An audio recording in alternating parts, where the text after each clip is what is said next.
ভাবুন তো, যদি আমি বলি ফুটবল ইতিহাসে সব থেকে বড় কিংবদন্তিদের একজনকে মাত্র 11 বছর বয়সেই সবাই প্রায় বাতিল করে দিয়েছিল। যদি সেই দিন একটি ক্লাব না বলতো, তাহলে হয়তো আজ মেসি নামের কাউকে আমরা চিনতামই না। কি ঘটেছিল সেই ছোট্ট ছেলেটির জীবনে, চলুন জেনে নেওয়া যাক।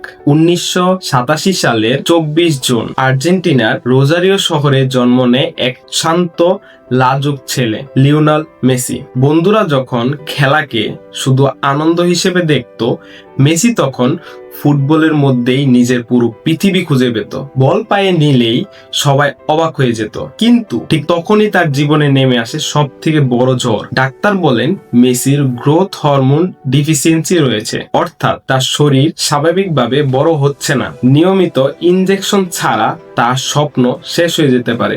সমস্যা ছিল আরো ভয়ঙ্কর। চিকিৎসার খরচ ছিল এত বেশি যা তার পরিবারের পক্ষে বহন করা অসম্ভব। যে ছেলেটা মাঠে সবার সেরা ছিল, বাস্তব জীবনে সে হয়ে ওঠে অসহায়। একের পর এক দরজায় কড়া নাড়া হলো, কেউ সাহায্য করলো না। অনেকে বলল ছেলেটা খুবই ছোট, এত দুর্বল শরীর নিয়ে বড় ফুটবলার হওয়া অসম্ভব। স্বপ্নটা যেন ধীরে ধীরে ভেঙে যাচ্ছিল।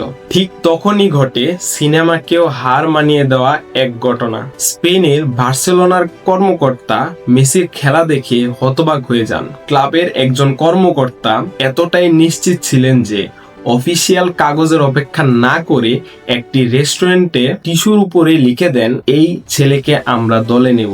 শুধু চুক্তিই নয়, বার্সেলোনা মেসির পুরো চিকিৎসার খরচও বহন করবে। হয়তো সেই টিস্যুর কয়েকটি লাইনই ফুটবলের ইতিহাস বদলে দিয়েছে। চিকিৎসার পর মেসি সুস্থ হয়ে ওঠেন, কিন্তু সমালোচনা থামেনি। সবাই বলতো এত ছোট্ট একজন খেলোয়াড় ইউরোপে টিকতে পারবে না। মেসির উত্তর ছিল কথায় নয়, নিজের খেলায়। ড্রিবলিং, গতি আর জাদুকরী দক্ষতা নিয়ে তিনি বিশ্বের সেরা ডিফেন্ডারদেরও অসহায় বানিয়ে দেন। এরপর 8টি ব্যালন ডি'অর, অগণিত ট্রফি আর 2022 সালে বিশ্বকাপ জিতে পূরণ করেন কোটি কোটি মানুষের স্বপ্ন।